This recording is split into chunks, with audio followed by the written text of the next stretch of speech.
Maseches Shviis, Perek Daled, and Mishnah. We're up to Mishnah Yud, page 442 in the Mishnah Behira. And the last few Mishnayos that we've been learning has to do with la'achla v'loy lahefsid. The Torah says you have to eat Shemitah fruit, and you cannot ruin it.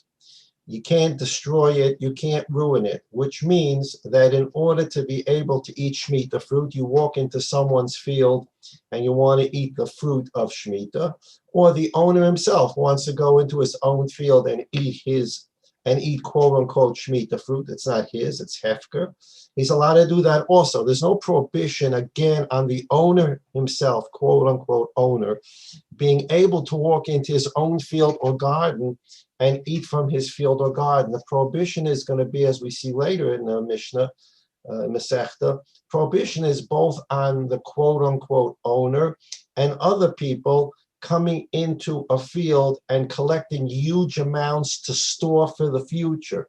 That's where the problem is. You can't hoard. People, the first fruits that show up that are Shemitah fruits, remember, fruits on the tree at the beginning of the 7th year are not Shemitah fruits. They will have the halacha of 60 fruits because they will have halachically blossom chanata during the 6th year. But fruits, once they become Shemitah fruit, you can't have people coming into the field or the garden and hoarding everything off the tree and taking boxes on a truck of pomegranates home or olives home. That's not permissible.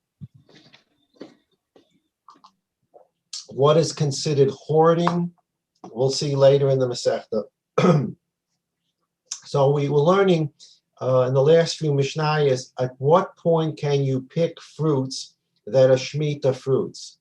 You can only pick them at a point where they can be eaten and quote unquote enjoyed. They are at a state of ripeness where normally you would eat it and therefore you're not ruining it. To take an unripened Shemitah fruit and to eat it, even if you particularly like unripened fruit, that's your business. But the Torah says this is the way it's to be done, the way the usual person will eat the fruit. At the point when it is at a stage of ripening, and it's worthwhile eating and not ruining it. So the Mishnah gave us certain rules about grapes, about olives. When can you start picking these fruits during Shemitah, and it's considered you're eating it, not ruining it. Mishnah Zayin now on page 439. I'm sorry, that was page 439 began the discussion of when you can start picking the fruits. We are now on page 442, which raises a similar question. A person has a tree in his field during Shemitah, a fruit tree, and he wants to cut down the fruit tree. Let's leave the question, which we dealt with a bit last week, I believe. Let's leave the question of how you can cut down a fruit tree. Everybody gets very nervous. We don't cut down fruit trees in Eretz Yisrael. We're going to talk about that in a few minutes, but we're going to assume that there's a case where it's permissible to cut down a fruit tree. It's Shemitah. For whatever reason, the person needs to cut down his fruit tree. Now, of course, we know that there's going to be problems. Besides cutting fruit trees, there's going to be a problem if a person starts clearing his whole tree field. It looks like he's getting it ready to plant, and that becomes a Maris Ayin question. But that's not what we're talking about here. Person wants to cut down one particular tree in his garden or in his field, and let's assume maybe he wants to use it for firewood, okay, which is a permissible reason to cut down a fruit tree. If the value of the tree as firewood is greater than the value of the tree that it's at its present state in which it's growing fruit, you're allowed to cut down a fruit tree. So we're dealing with a permissible case where you can cut down a fruit tree. Now it's Shemitah, and you want to cut down a tree. When When is it prohibited to cut down the tree? So we have our simple answer. If the tree is already bearing fruit, you can't cut it down during Shemitah. Because if you cut it down during Shemitah, you're killing Shemitah fruit. But once the fruit on the tree is completely ripened, you can cut down the tree because you're not killing the fruit. The fruit's already ripened. People can come and pick the fruit. You can take some fruit. Oh, sorry. You're Thank not you. ruining the fruit. So that's the subject of this Mishnah on page 442. Me'emosai ein kotzetzin ha'ilon b'shviis. From what point of time are you not allowed to cut down a tree during Shemitah? Beis Shammai Omrim, Beis Shammai says, Kol ha'ilon mishayotzi. No special rules for special trees. All trees have the same rule, and that is from the time that you mishayotzi, when it brings out leaves, which means the leaves are protecting a blossom, a small fruit underneath that's beginning to blossom. From the time you can begin to see leaves coming out, you cannot cut down the tree, because once you see leaves, it means there's fruit starting to grow. Although it's not ripened, it is fruit that is starting to grow that has the sanctity of Shviis. To cut down that tree means you would be killing those fruits, and therefore you're not allowed to cut down the tree. And that's a rule across the board for all trees. Once you see those first leaves, you can't cut down the tree during Shemitah. Beis Hillel Omrim, Beis Hillel say, Beis Hillel are going to set certain rules for certain type of trees, whereas Beis Shammai said simple across the board rule. When you see those first flowers that are protective of a fruit that's starting to grow, you can't cut down a tree in Shemitah. Beis Hillel is going to give us a little more detail. Beis Hillel Omrim, Hecherovim Misheyishaleshu. A carob tree can't be cut down in the 7th year once the carobs begin hanging downwards because of their weight. So if you take a look on page 442, you look at page picture 129. The picture to the left shows you carobs that are not drooping down. That means, according to Beis Hillel, you'd be allowed to cut down that carob tree during Shemitah. It's not considered, according to Beis Hillel, ruining the carobs, because the carobs are not ripe in any which way. And in picture 129 to the right, you see carobs now drooping down. At that point, Beis Hillel says you cannot cut a carob tree. V'hagafanim. And when can't you cut down a vine? So the Beis Hillel says, Mishe Yigoreu. So we're going to take a look at picture 130, and that's a definition we saw last week. When the skin of the grape is transparent and you can see the seeds, the pits inside, from that point, you can't cut down a grapevine according to Beis Hillel. Before that, you'd be able to cut down the grapevine in the 7th year. Vahazesim, now going to page 433, Mishe Yonetsu. And Beis Hillel says you can't cut down an olive tree from the time that they blossom. However, we define, the farmers at that time knew what blossoming was for an olive. At that point, not like Beis Shammai. Beis Shammai says you can't cut down the tree once the flower for the blossom comes out. Beis Hillel says there are 3 special cases. Carob, when it droops down. Grapes, when you can see the seeds inside the grape. And Zaysim, when the fruit begins to blossom. In those 3 cases, before those 3 times, you can cut it down. Afterwards, you can't. Ush'ar kola ilan, and any other tree other than these 3, mishiyotzi, when you can begin seeing the fruit coming out. V'cholo ilan. Now that's what we just learned in the Mishnah is from what point in Shemitah can you not cut down a tree? From what point during Shemitah are you prohibited from cutting down a fruit tree? Now again, there's cases where you're allowed to cut down a fruit tree. The tree becomes more valuable as firewood, so that you're allowed to cut it down. You need it for human purposes. You're going to build a house there. Whatever the case is, it's Shemitah. You want to cut down the tree. We just learned, Beis Shammai and Beis Hillel, from what point can't you cut down the tree? Because by cutting down the tree, you would be ruining potential Shemitah fruit. That's what we just learned. Now the Mishnah is flipping the question. At what point can you cut down the tree?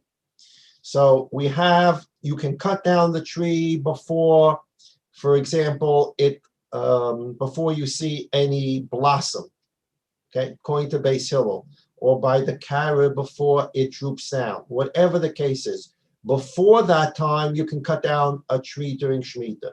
Once that time comes, you can't cut down the tree during Shemitah. Is there another point during Shemitah after the tree has fruit that you can cut it down? And the answer is yes.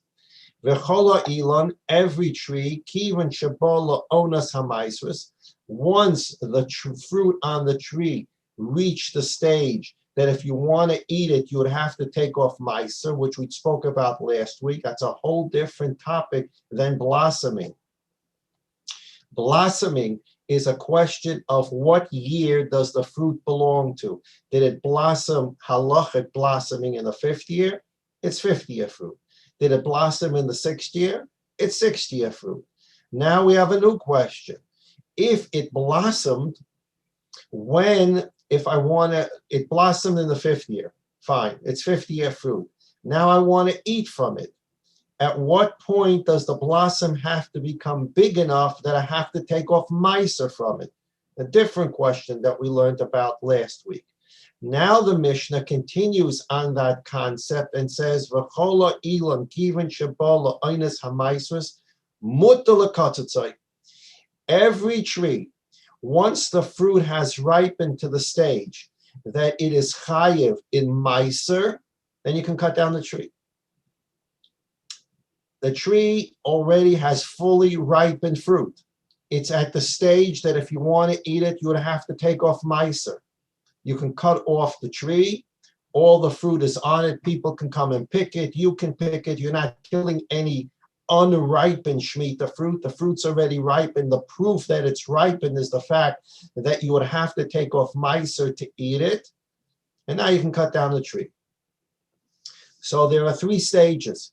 You have a tree during Shemitah, and you have the blossoms coming out, whether it's Beis Shammai's opinion or Beis Hillel's opinion. Before those blossoms come out, you can cut down the tree. Once those blossoms come out, according to Beis Shammai, according to Beis Hillel, you can't cut down the tree because you're ruining the unripened fruit. You have to let it ripen. Once the fruit has ripened, and the proof of that is you're required to take off meiser, then you can cut down the tree again because you're not destroying the fruit. Now, we mentioned this before. The Mishnah is only using taking off meiser as the point of ripening. But the year of Shemitah, there's no truma or meiser.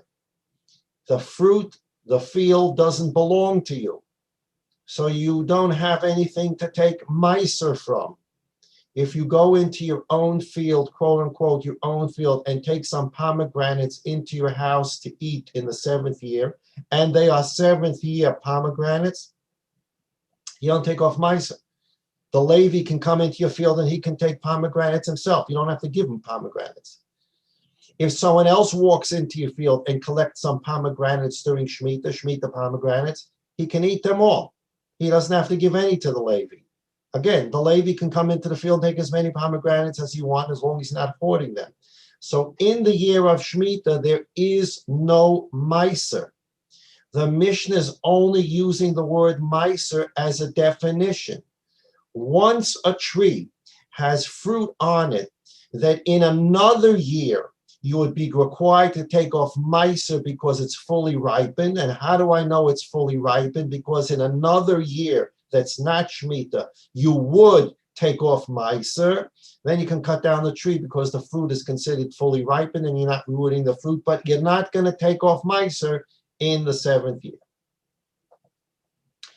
Page 443, now the Mishnah goes to a question that is not related to Shemitah. Now we're talking about that bigger question that we introduced at the beginning of the Mishnah. How can you ever cut down a fruit tree? So we said there are cases you can cut down a fruit tree. You need it for the wood of the trees is more valuable than the fruit. You're building a house, whatever the case is. Now the Mishnah has a special example that has nothing to do with Shemitah. Kama yehei v'zayis v'lo yukutzenu. How much has to be in an olive tree that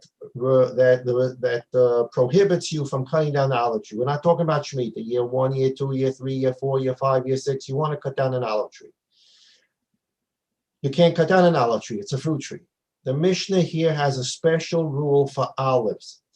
At what point can you cut down an olive tree without violating the prohibition of cutting down a fruit tree? How many olives does an olive tree have to bear? And you're prohibited from cutting down the olive tree. So the Mishnah says, Rova, a quarter of a kav of olives, whatever that measurement is, it's basically the equivalent of what we would call 6 eggs, okay, 6 beitzim.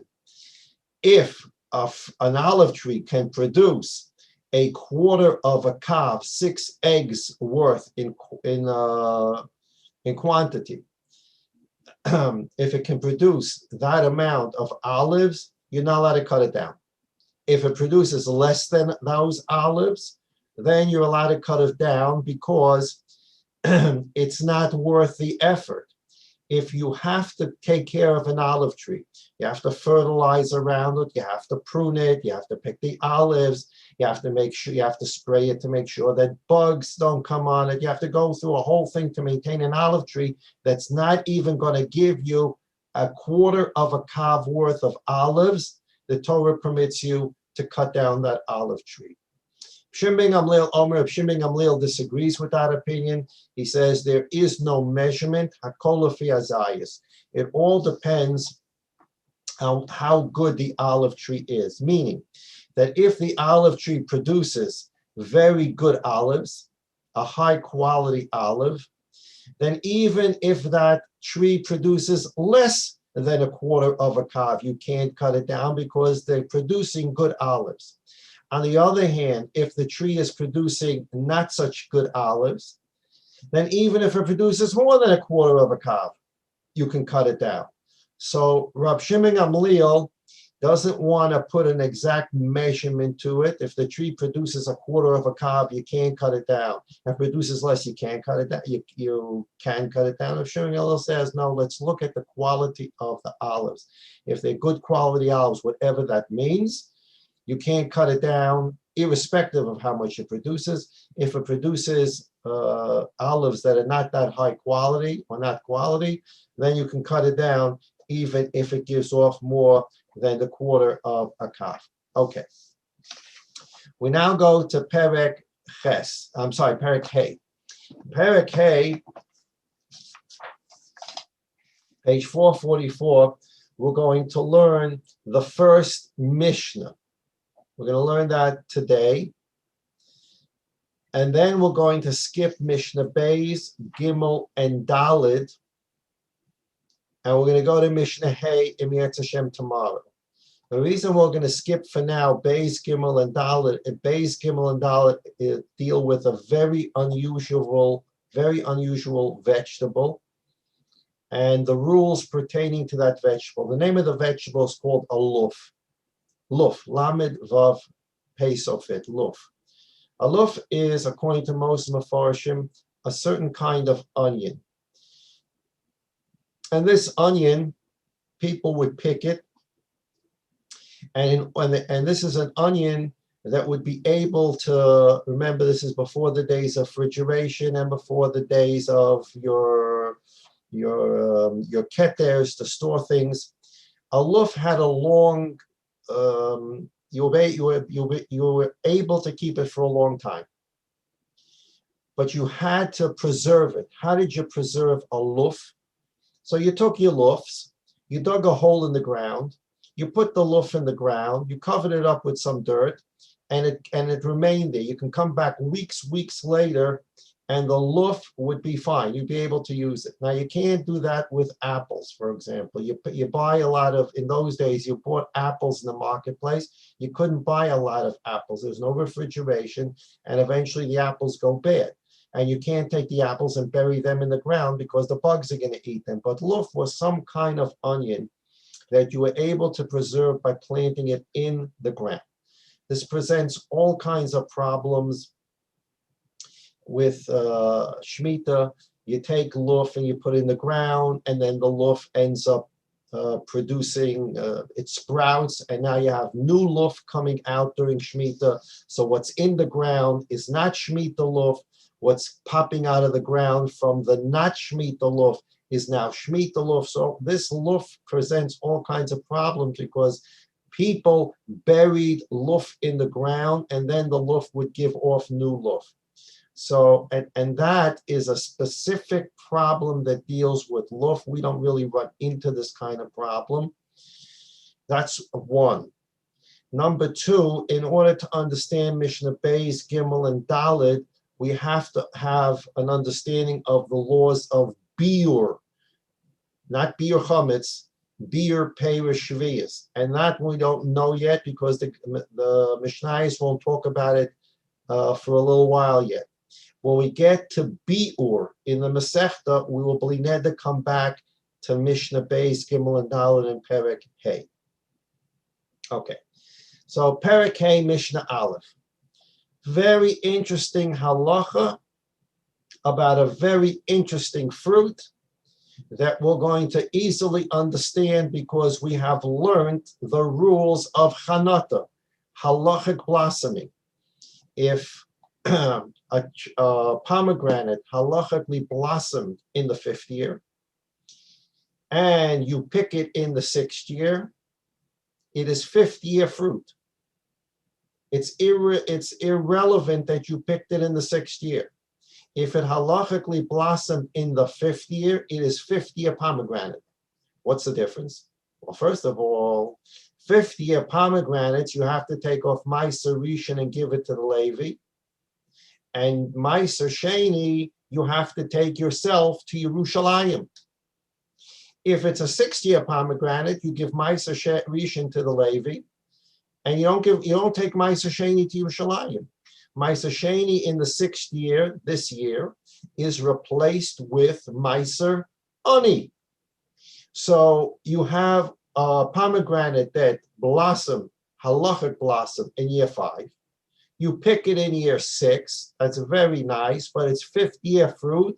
Meiser Rishon, Meiser Sheni, not Meiser Rishon, Meiser Ani, Meiser Rishon, Meiser Sheni. So we've learned about these halachas, and now we're going to have a very unusual fruit to discuss. Beno Shuach. If you take a look at the Rav on the top of the page in the left-hand corner, Beno Shuach, Te'enim Livanot, Hagedelot, Misholishon L'Sholishonim. It's a white fig. I don't know if we've ever seen white figs. I don't know if anybody's seen these things called Beno Shuach, white figs. Now, the way the white fig grew is it took 3 years for it to grow. So you cut it, and then it would take 3 years to get ripe white figs on the tree again. So it's a 3-year process. Every 3 years, you were able to cut them and enjoy them. You cut them, you waited 3 more years for them to come out.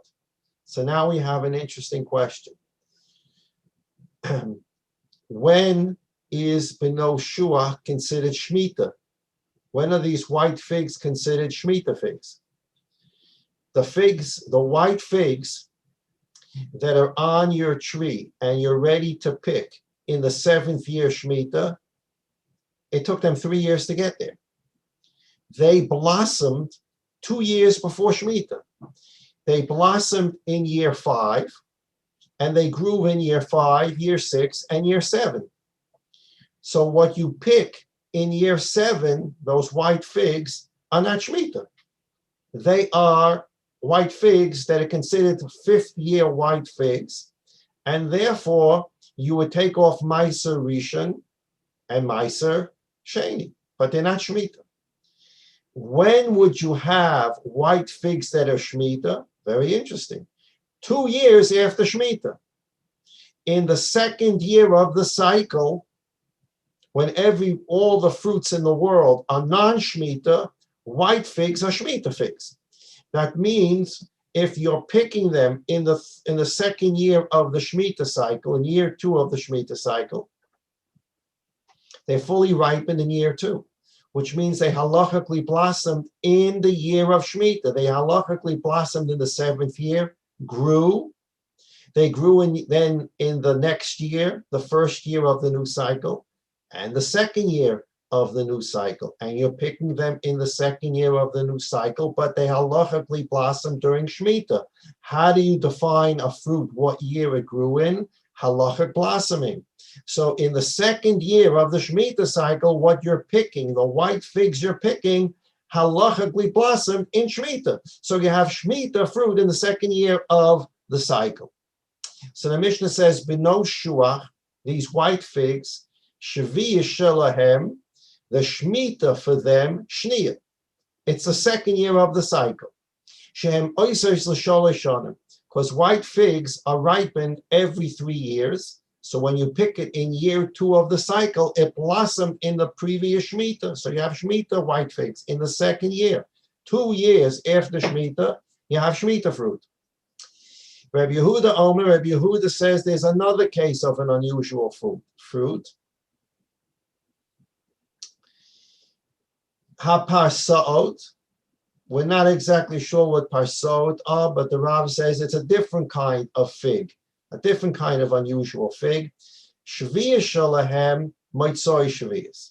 The shviis of these kind of figs is the 1st year of the Shemitah cycle, shehem oisos l'shtei shanim, because they grow for 2 years. Most fruits ripen, and usually you can pick them the same year or very, very, very quickly into the next year. A pomegranate blossoms, and basically you can pick it that year or early in the following year. It's very rare, and these are the 2 cases the Mishnah discusses, where you have a fruit that halachically ripens and you can't pick it for 2 years, because ripening to the state that you can eat it takes 3 years. Very unusual to have a fruit that halachically blossoms in 1 year, but doesn't blossom to the point that you can eat it until the 3rd year. Beno shuach is such a case. Rabbi Yehuda adds another case. There's a different kind of fig. They're called parsaot. And for them, Shemitah is the 1st year of the cycle, because it takes 2 years in order for them to ripen to eat. So in the 1st year of the Shemitah cycle, when you see these kind of parsaot, you pick them and you eat them. What you're eating is Shemitah fruit. Because if they're being ripened to the state that you can eat it in year 1, that means they halachically blossom during Shemitah, and therefore they're Shemitah fruit. So Rabbi Yehuda says parsaot are another exception. Amru lo, so the Chacham said, lo amru ela beno shuach. The Chachamim disagree, and they say that's not true for parsaot. The only extreme example of an unusual fruit is the beno shuach, these white figs. Everything else goes according to the regular chanata, the regular blossoming. And therefore, parsois even if the whatever level of ripening these kind of parsois come to, they are considered ripened during Shemitah, and it has the halachas of Shemitah in Shemitah, not the first year after Shemitah. Unless you specifically know, that's the general rule, unless you specifically know that these parsoot didn't halachically ripen until the 8th year, then you have a different question. But generally speaking, the Chachamim say the only exception to the halachic blossoming are the white figs. Everything else basically halachically blossoms in the 7th year. Pomegranates that blossom in the 7th year, they are considered 7th year fruit. Even if you pick them in the 8th year, they're considered Shemitah fruit. The only exception to that is the chanota, the blossoming of B'no Shuach, which blossom in the 7th year and do not ripen to be edible until the 2 years after Shemitah. And therefore, when you pick them 2 years after Shemitah, you're picking Shemitah fruit. Anything else blossoms and ripens during Shemitah or very quickly in the 8th year. The only exception, B'no Shuach, not Parsot. Okay, so as I said, we're going to skip for now Mishnah Beis, Gimel, and Dalet about Luf.